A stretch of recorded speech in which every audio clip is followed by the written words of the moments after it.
जी ਇੱਥੇ 50 ਸਾਲਾਂ ਤੋਂ ਰਹਿ ਰਹੇ ਹਾਂ ਜੀ। ਅੱਛਾ ਤੇ ਬਗੈਰ ਬਿਜਲੀ ਤੋਂ ਹੀ ਰਹਿ ਰਹੇ ਜੀ? ਬਿਲਕੁਲ ਜੀ, ਬਗੈਰ ਬਿਜਲੀ ਤੋਂ ਹੀ ਗੁਜ਼ਾਰਾ ਕਰ ਰਹੇ ਹਾਂ। ਬੜਾ ਔਖਾ ਨਿਜ਼ਾਮ ਚੱਲ ਰਿਹਾ ਹੈ। ਸੁਬਹ ਕੰਮ ਕਰੀਦਾ ਤੇ ਰਾਤ ਨੂੰ ਬੜੇ ਔਖੇ ਹੋ ਕੇ ਸਾਰੀ ਰਾਤ ਹੱਥ ਵਾਲਾ ਪੱਖਾ ਚੱਲਦੇ ਰਹੀਦਾ ਤੇ ਬੜੇ ਔਖੇ ਦਿਨ ਕੱਢ ਰਹੇ ਹਾਂ। ਬੱਚੇ ਦਿਨੇ ਮਜ਼ਦੂਰੀ ਕਰਦੇ ਨੇ, ਅਸੀਂ ਰੋਟੀ ਪਾਣੀ ਪਕਾਵੀਦਾ, ਖਵਾ ਦੇਈਦਾ, ਰਾਤ ਨੂੰ ਉਹਨਾਂ ਨੂੰ ਪੱਖਾ ਹੀ ਚੱਲਦਿਆਂ ਰਹੀਦਾ ਸਾਰੀ ਰਾਤ। ਜੀ ਅਸਲਾਮ ਵਾਲੇਕੁਮ। ਪੰਜਾਬ ਦੀ ਆਵਾਜ਼ ਦੇ ਨਾਲ ਮੈਂ ਤੁਹਾਡਾ ਮੇਜ਼ਬਾਨ ਅਲੀ ਅਵੈਸ। ਪੰਜਾਬ ਦੀ ਆਵਾਜ਼ ਦਾ ਨਾਜ਼ਰੀਨ ਇੱਕ ਹੀ ਮਕਸਦ ਹੈ ਕਿ ਸਾਡੇ ਪੰਜਾਬ ਦੇ ਜਿੰਨੇ ਵੀ ਪਿੰਡ ਥਾਂ ਨੇ ਇਰਦ ਗਿਰਦ ਦੇ, ਉਹਨਾਂ ਦੇ ਜਿੰਨੇ ਵੀ ਮਸਾਇਲ ਨੇ ਉਹਨਾਂ ਨੂੰ ਉਜਾਗਰ ਕੀਤਾ ਜਾਏ ਤੇ ਹਕਾਮੇ ਬਾਲਾ ਤੱਕ ਪਹੁੰਚਾਇਆ ਜਾਏ ਤਾਂ ਕਿ ਮਸਲਿਆਂ ਨੂੰ ਹੱਲ ਕੀਤਾ ਜਾਵੇ। ਇਸ ਵੀਡੀਓ ਬਣਾਉਣ ਦਾ ਮਕਸਦ ਸਿਰਫ ਇਹੀ ਹੈ ਕਿ ਸਾਡੇ ਪਿੰਡਾਂ ਥਾਵਾਂ ਦੇ ਵਿੱਚ ਜਿਹੜੇ ਮੁਕਾਮੀ ਲੋਕ ਨੇ ਉਹਨਾਂ ਨੂੰ ਜਿਹੜੇ ਮਸਲੇ ਦਰਪੇਸ਼ ਨੇ ਉਹਨਾਂ ਨੂੰ ਹੱਲ ਕੀਤਾ ਜਾਏ, ਨਾ ਕਿ ਕਿਸੇ ਨੂੰ ਤਨਕੀਦ ਕਰਨਾ ਸਾਡਾ ਮਕਸਦ ਹੈ। ਤੇ ਨਾਜ਼ਰੀਨ, ਇਸ ਵਕਤ ਮੈਂ ਮਾਨਕ ਦੇਕੇ ਰੋਡ ਜਿਹੜਾ ਕੰਗਨਪੁਰ ਤੋਂ ਚੰਦੋ ਬੇਗਮ ਡਿਗਰੀ ਕਾਲਜ ਤੋਂ ਬਿਲਕੁਲ ਸਾਹਮਣੇ ਇੱਕ ਮਾਨਕ ਦੇਕੇ ਦਾ ਕਬਰਸਤਾਨ ਹੈ। ਕਬਰਸਤਾਨ ਦੇ ਨਾਲ ਚੰਦ ਘਰ ਨੇ, ਉਹਨਾਂ ਦੀ ਆਬਾਦੀ ਇੱਥੇ ਮੌਜੂਦ ਹੈ ਜਿਹੜੇ ਕਿ ਅਰਸਾ ਦਰਾਜ਼ ਤੋਂ ਬਿਜਲੀ ਦੀ ਨਿਮਤ ਤੋਂ ਮਹਿਰੂਮ ਨੇ। ਉਹਨਾਂ ਨੇ ਕਈ ਦਫਾ ਆਪਣੀਆਂ ਅਰਜ਼ੀਆਂ ਪੇਸ਼ ਕੀਤੀਆਂ, ਲੋਕਾਂ ਤੱਕ ਆਪਣੀ ਗੱਲ ਨੂੰ ਪਹੁੰਚਾਇਆ, ਲੇਕਿਨ ਉਹਨਾਂ ਦਾ ਕੁਝ ਵੀ ਨਹੀਂ ਬਣਿਆ। ਇਸ ਗਰਮੀ ਦੇ ਤਪਦੀ ਹੋਈ ਗਰਮੀ ਦੇ ਵਿੱਚ ਅਕਸਰ ਬੱਚੇ ਰਾਤ ਨੂੰ, ਛੋਟੇ ਛੋਟੇ ਬੱਚੇ ਰਾਤ ਨੂੰ ਮੱਛਰ ਦੇ ਵਿੱਚ ਸੌਂਦੇ ਨੇ, ਜਿਹਦੇ ਨਾਲ ਬੜੀਆਂ ਬਿਮਾਰੀਆਂ ਪੈਦਾ ਹੁੰਦੀਆਂ ਨੇ। ਖਾਸ ਤੌਰ 'ਤੇ ਹਕੂਮਤ ਡੇਂਗੀ ਦੇ ਉੱਤੇ ਬਹੁਤ ਜ਼ਿਆਦਾ ਕੰਮ ਕਰ ਰਹੀ ਹੈ, ਉਹਦੇ ਹਿਫਾਜ਼ਤੀ ਇਕਦਾਮਾਤ ਦੇ ਉੱਤੇ ਗੱਲਬਾਤ ਹੋ ਰਹੀ ਹੈ। ਲੇਕਿਨ ਥੋੜ੍ਹਾ ਬਹੁਤਾ ਇਹਨਾਂ ਏਰੀਆਜ਼ ਦੇ ਵਿੱਚ ਵੀ ਜਿੰਨੇ ਵੀ ਸਾਡੇ ਪੋਲੀਟੀਸ਼ੀਅਨਸ ਨੇ ਉਹਨਾਂ ਨੂੰ ਆਉਣਾ ਚਾਹੀਦਾ ਹੈ ਅਤੇ ਜਿਹੜੇ ਇੱਥੋਂ ਦੇ ਜਿਹੜੇ ਸਾਡੇ ਗਰੀਬ ਤਬਕੇ ਦੇ ਲੋਕ ਨੇ, ਜਿਹੜੇ ਮਿਹਨਤ ਮਜ਼ਦੂਰੀ ਕਰਦੇ ਨੇ, ਜਿਹੜੇ ਭੱਠਿਆਂ 'ਤੇ ਕੰਮ ਕਰਦੇ ਨੇ, ਜਿਹੜੇ ਕਿ ਉਸ ਤਰ੍ਹਾਂ ਦੀ ਸਹੂਲਤ ਉਹਨਾਂ ਨੂੰ ਮੁਯੱਸਰ ਨਹੀਂ ਜਿਹੜੀ ਕਿ ਆਮ ਲੋਕ ਸ਼ਹਿਰੀ ਹਾਸਲ ਕਰ ਰਹੇ ਨੇ। ਹਾਲਾਂਕਿ ਇਹਨਾਂ ਦੇ ਵੀ ਸ਼ਨਾਖਤੀ ਕਾਰਡ ਨੇ, ਇਹਨਾਂ ਦੇ ਵੀ ਵੋਟ ਨੇ, ਅਤੇ ਇਹਨਾਂ ਕੋਲ ਪੁੱਛਦੇ ਹਾਂ ਕਿ ਇਹਨਾਂ ਨੂੰ ਕੀ ਮਸਲੇ ਦਰਪੇਸ਼ ਨੇ। ਜੀ ਅਸਲਾਮ ਵਾਲੇਕੁਮ। ਵਾਲੇਕੁਮ ਸਲਾਮ ਰਹਿਮਤੁਲਾਹ, ਇੱਕ ਬੱਦਾ ਭਲਾ ਮਾਨ ਸਲਾਮਤ ਹੋਵੇ। ਜੀ ਬਾਬਾ ਜੀ, ਮੈਨੂੰ ਇਹ ਦੱਸੋ ਕਿ ਤੁਸੀਂ ਇੱਥੇ ਕਿੰਨੀ ਦੇਰ ਤੋਂ ਰਹਿ ਰਹੇ ਜੀ? ਅਸੀਂ ਜੀ ਇੱਥੇ 50 ਸਾਲਾਂ ਤੋਂ ਰਹਿ ਰਹੇ ਹਾਂ। ਅੱਛਾ, 50 ਸਾਲਾਂ ਤੋਂ ਰਹਿ ਰਹੇ ਜੀ। ਤੇ ਬਿਜਲੀ ਦਾ ਇੱਥੇ ਇੰਤਜ਼ਾਮ ਸ਼ੁਰੂ ਤੋਂ ਹੀ ਕੋਈ ਨਹੀਂ? ਨਹੀਂ ਜੀ, ਸ਼ੁਰੂ ਤੋਂ ਕੋਈ ਨਹੀਂ। ਅੱਛਾ, ਸ਼ੁਰੂ ਤੋਂ ਕੋਈ ਨਹੀਂ। ਉਹਦੀ ਕੀ ਵਜ੍ਹਾ ਹੈ ਕਿ ਮਤਲਬ ਤੁਸੀਂ ਕਿਸੇ ਨੂੰ ਕੋਈ ਦਰਖਾਸਤ ਨਹੀਂ ਦਿੱਤੀ, ਕੋਈ ਆਪਦਾ ਮਸਲਾ ਮਸਾਇਲ ਕਿਸੇ ਨੂੰ ਦੱਸਿਆ ਨਹੀਂ? ਦੱਸਿਆ ਜੀ, ਬੜਿਆਂ ਨੂੰ ਦੱਸਿਆ, ਦਲਾਸੇ ਦੇ ਦਿੰਦੇ ਨੇ, ਲੇਕਿਨ ਬੱਤੀ ਨਹੀਂ ਲਵਾ ਕੇ ਦਿੱਤੀ ਕਿਸੇ ਵੀ। ਜੀ ਤੇ ਨਾਜ਼ਰੀਨ, ਮੈਂ ਬਾਬਾ ਜੀ ਹੋਰਾਂ ਤੋਂ ਪੁੱਛ ਰਿਹਾ ਸੀ ਕਿ ਇਹ ਦੱਸ ਰਹੇ ਨੇ 50 ਸਾਲ ਤੋਂ ਇਹ ਇੱਥੇ ਮੁਕੀਮ ਨੇ, ਲੇਕਿਨ ਸ਼ਨਾਖਤੀ ਕਾਰਡ ਤੇ ਐਡਰੈਸ ਹੋਣ ਦੇ ਬਾਵਜੂਦ, ਇੱਥੋਂ ਦੇ ਰਾਇਸ਼ੀ ਹੋਣ ਦੇ ਬਾਵਜੂਦ ਇਹਨਾਂ ਦੀ ਅਰਜ਼ੀ ਨੂੰ ਨਹੀਂ ਸੁਣਿਆ ਗਿਆ। ਤੇ ਇਹਨਾਂ ਤੋਂ ਪੁੱਛਣੇ ਕਿ ਕੰਮ ਕਾਰ ਕੀ ਕਰਦੇ ਨੇ। ਬਾਬਾ ਜੀ, ਤੁਸੀਂ ਕੰਮ ਕੀ ਕਰਦੇ? ਅਸੀਂ ਜੀ ਕਾਰੋਬਾਰ ਤੇ ਫੇਰ ਦਾ ਕਰਨੇ, ਇੱਟਾਂ ਨਿਕਾਲਨੇ ਪੱਠਿਆਂ ਤੇ।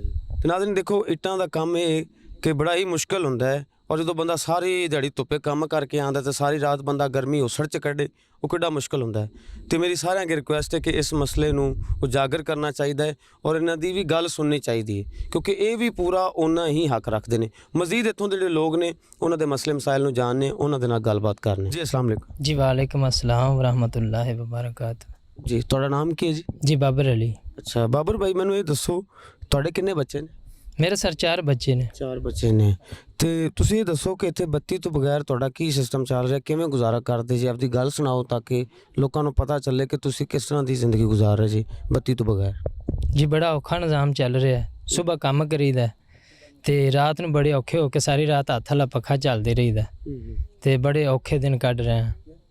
ਤੇ ਬਹੁਤ ਲੋਕਾਂ ਨੂੰ ਕਿਹਾ ਵੀ ਅਸੀਂ, ਲੇਕਿਨ ਸਾਡੀ ਗੱਲ ਤੇ ਕੋਈ ਅਮਲ ਨਹੀਂ ਕਰ ਰਿਹਾ। ਨਾਜ਼ਰੀਨ, ਇਸ ਏਰੀਏ ਦੇ ਵਿੱਚ ਤਕਰੀਬਨ ਬਾਬਰ ਭਾਈ 50 ਤੋਂ 60 ਵੋਟ ਤਾਂ ਹੋਣਗੇ ਜੀ ਇਸ ਏਰੀਏ ਦੇ ਵਿੱਚ।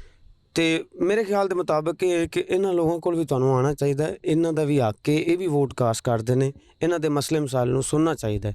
ਤੁਸੀਂ ਕੀ ਆਪਣਾ ਪੈਗਾਮ ਦੇਣਾ ਚਾਹੁੰਦੇ ਜੀ ਆਪਣੀ ਤਰਫੋਂ ਸਾਨੂੰ? ਸਾਡੀ ਜਨਾਬ ਦਰਖਾਸਤ ਹੈ ਕਿ ਸਾਡਾ ਵੀ ਇੱਥੇ ਕੋਈ ਖੰਭੇ ਆ ਜਾਣ। ਬੱਤੀ ਸਾਡੇ ਕੋਲ ਮੌਜੂਦ ਆਈ ਹੋਈ ਹੈ। ਅੱਛਾ, ਲੇਕਿਨ ਫਿਰ ਵੀ ਸਾਡੇ ਮਨੇ ਕੋਈ ਗੌਰ ਨਹੀਂ ਕਰ ਰਿਹਾ। ਆਉਂਦੇ ਨੇ, ਦਲਾਸੇ ਦੇ ਦਿੰਦੇ ਨੇ, ਵੋਟ ਲੈ ਲੈਂਦੇ ਨੇ, ਉਸ ਤੋਂ ਬਾਅਦ ਸਾਡੀ ਕੋਈ ਗੱਲ ਨਹੀਂ ਸੁਣਦਾ। ਜੀ ਤੁਸੀਂ ਸੁਣ ਸਕਦੇ ਹੋ ਕਿ ਵੋਟ ਕਾਸਟ ਕਰਨ ਤੋਂ ਬਾਅਦ ਵੀ, ਚਾਹੇ ਵੋਟ ਕਾਸਟ ਕਰਦੇ ਨੇ ਜਿਹਨੂੰ ਮਰਜ਼ੀ ਦਿੰਦੇ ਨੇ, ਲੇਕਿਨ ਜਿੰਨੇ ਵੀ ਸਾਡੇ ਇੱਥੋਂ ਦੀ ਆਲਾ ਕਿਆਦਤ ਹੈ, ਜਿੰਨੇ ਵੀ ਸਿਆਸੀ ਲੋਕ ਨੇ, ਉਹਨਾਂ ਨੂੰ ਇਹਨਾਂ ਲੋਕਾਂ ਦਾ ਵੀ ਖਿਆਲ ਰੱਖਣਾ ਚਾਹੀਦਾ ਹੈ ਕਿ ਜਿਹੜਾ ਸਾਡਾ ਮਜ਼ਦੂਰ ਤਬਕਾ ਹੈ, ਜਿਹੜਾ ਪਥੇਰ ਦਾ ਤਬਕਾ ਹੈ, ਜਿਹੜਾ ਇੱਟਾਂ ਕੱਢਦੇ ਨੇ, ਉਹਨਾਂ ਦੇ ਕਿੰਨੇ ਮਸਲੇ ਮਸਾਇਲ ਨੇ।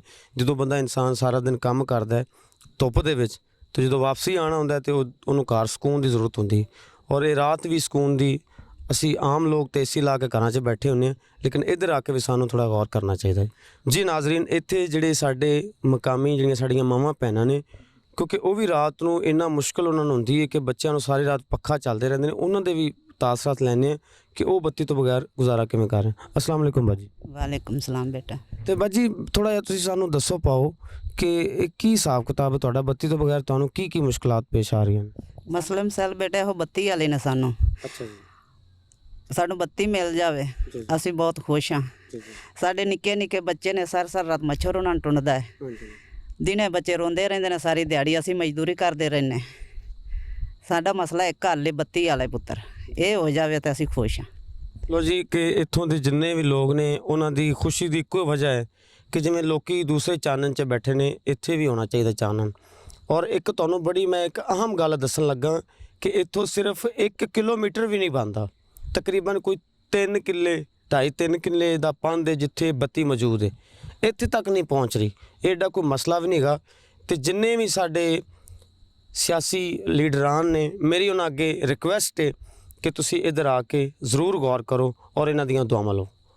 ਇਸ ਦੇ ਨਾਲ ਇਜਾਜ਼ਤ ਦਿਓ ਆਪਣੇ ਮੇਜ਼ਬਾਨ ਅਲੀ ਅਵੈਸ ਨੂੰ ਪੰਜਾਬ ਦੀ ਆਵਾਜ਼ ਨਾਲ। ਅੱਲਾ ਹਾਫਿਜ਼।